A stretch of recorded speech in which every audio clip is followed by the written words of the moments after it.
Welcome to Top Cars Review. Aston Martin Vantage.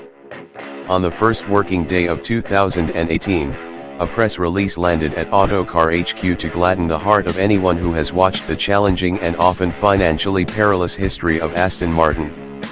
In the release, the Gaydon firm announced that 2017 had been its busiest and strongest calendar year for unit sales in almost a decade. Aston had sold more than 5,000 cars for the first time since 2008 and was on course to declare a phenomenon that so few of the company's proprietors have consistently known: profitability.